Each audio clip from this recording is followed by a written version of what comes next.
कि वो अब आए मंच पे। और अगला कार्यक्रम कुछ गंभीर कार्यक्रम है, ये पैनल डिस्कशन का है।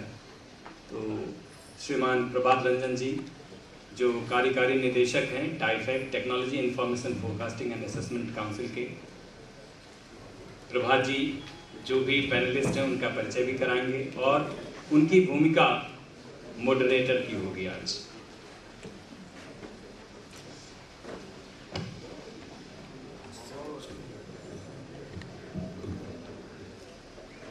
तो मेरा काम आसान है, सबको समय के हिसाब से रखना और अपने नहीं बोलना।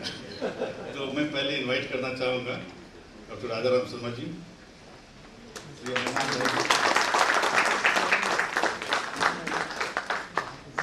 मनिंद्र,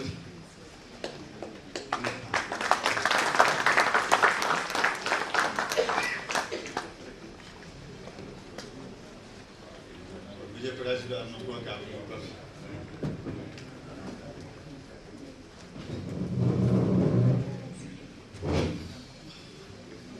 मैं आगे बढ़ूँ इससे पहले मैं बजरंग जी को रिक्वेस्ट करूंगा कि काफी संक्षेप में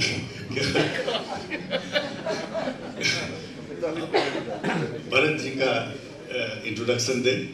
और बजरंग जी को जो लोग जानते हैं, काफी लोग उनको you can hate him, you can love him, but you can not take Netarhat out of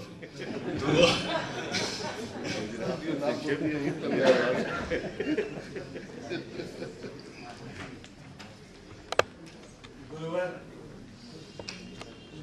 Gufran साहब इंतरहाट विद्यालय के पुराने शिक्षक हमारे बीच मौजूद हैं, हमें बड़ी खुशी है।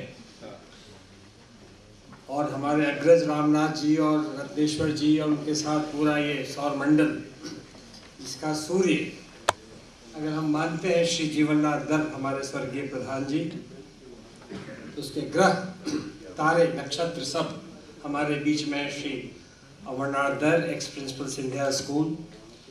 इन्होंने 30 वर्षों तक दून स्कूल में अंग्रेजी मास्टर की तरह काम किया। मुझे वो दिन याद है कि मैं दून स्कूल में बार बार उनके पास जाया करता था। उनके छोटे भाई श्री कैलाश नाथ दर हमारे बीच में हैं और हमारे दोनों भाभी श्रीमती रोहिणी दर और श्रीमती शशि दर भी हमारे पास हैं।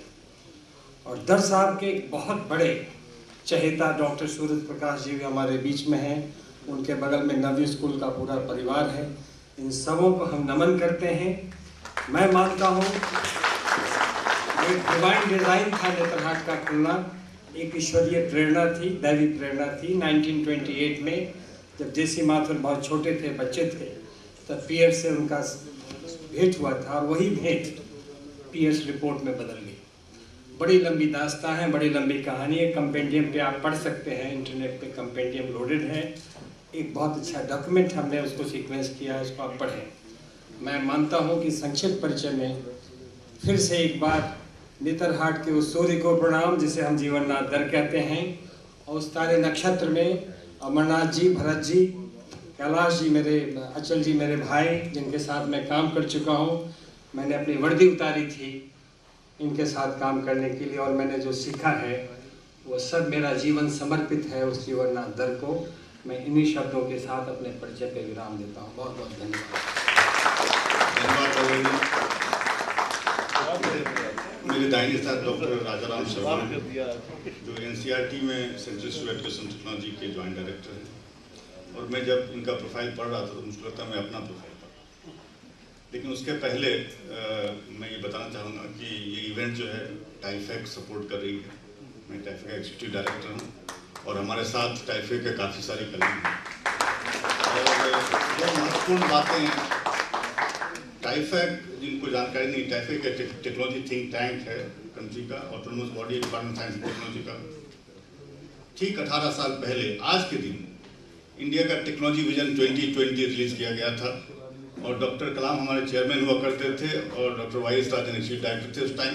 तो ये कोइंसिडेंस है कि, और डॉक्टर नीरज सक्सेना में धन्यवाद देना चाहूँगा, उन्होंने उसके बारे में बताया कि आज की ही तिथि वो हुआ था इवेंट। और अब हम लोग तैयार हो रहे हैं टेक्नोलॉजी विजन 2035 रिलीज करने का। टेक्नोलॉजी विजन 2035 और टेक्नोलॉजी विजन 2020 में डिफरेंस, एक मेजर डिफरेंस ये है कि टेक्नोलॉजी विजन 2020 कंट्री पर फोकस था और टेक्नोलॉजी विजन 2035 सिटीजन्स पर फोकस। हम ये चाहते हैं कि कंट्री का जीडीपी बढ़ जाए, लेकिन गरीब गरीब रह जाए तो उससे कंट्री आगे नहीं बढ़ेगा। तो हर एक सिटीजन को की क्वालिटी ऑफ लाइफ इंप्रूव हो, उस पर फोकस करना। और इसमें एक सेंट्रल विजन डॉक्यूमेंट बन रहा है और उसके 12 road map, technology road map बन रहे हैं। सेंट्रल विजन डॉक्यूमेंट हम लोग आशा करते हैं कि कुछ सप्ताहों में आपके सामने में प्रस्तुत होगा। और डॉक्टर राजा राम शर्मा जो एजुकेशन सेक्टर हैं उसके एक्सपर्ट कमेटी के एक मेंबर हैं और आशा करें कि थोड़ा सा उसके बारे में जानकारी दे पाएंगे अपने डिस्कशन में। ओपन सोर्स सॉफ्टवेयर और आईसीटी का यूज़ मेरे लिए इतना प्यारा है जितना इनके लिए। मैं इससे ज़्यादा नहीं बोलना चाहूँगा, जो जब ये वक्तव्य देंगे तब उसके बारे में बताएंगे।